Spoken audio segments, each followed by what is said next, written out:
5 years into his tenure as president of basketball operations, the genius of Brad Stevens is undeniable but widely misunderstood. He receives massive praise for building championship rosters and making blockbuster trades. But the true brilliance of his executive career lies in the subtle margins of roster management. Today we are going to explore 9 of the most underrated decisions Stevens has made over the last 5 years. To be perfectly clear, we are excluding his obvious massive home run moves. Bringing Al Horford back and trading for Drew Holiday were franchise-altering decisions everyone already celebrates.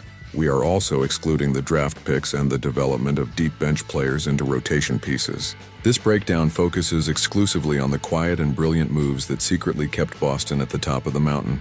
We will look at these moves in chronological order to see exactly how Stevens built his masterpiece. The first vastly underrated move happened when Stevens acquired Josh Richardson. When Stevens transitioned from head coach to the front office, people questioned his executive instincts. One of his first major tests was using the remaining Gordon Hayward trade exception. He decided to use it on Richardson, who was coming off a truly disastrous season with the Dallas Mavericks. Fans and media critics were incredibly confused by the move.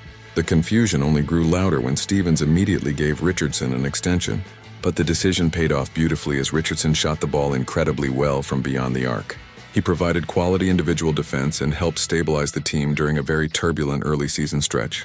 The most important part of acquiring Richardson was what it allowed Boston to do later. Richardson became the key financial piece needed to trade for Derek White.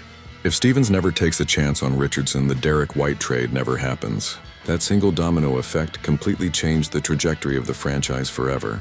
The second deeply underrated move was trading away Tristan Thompson. When Stevens took over the front office, he had to clean house after a very frustrating and mediocre year.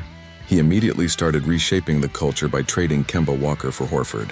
But Tristan Thompson was widely considered one of the hardest players to get rid of on that roster.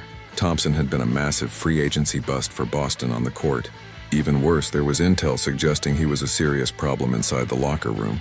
Some players tried to deny the rumors, but the negative noise surrounding Thompson was impossible to ignore.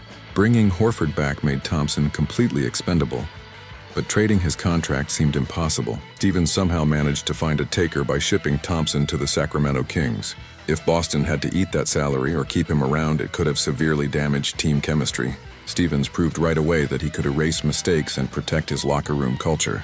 The third vastly underrated move was having the restraint to let Evan Fournier walk away in free agency. Fournier was a very complicated situation for the Boston front office.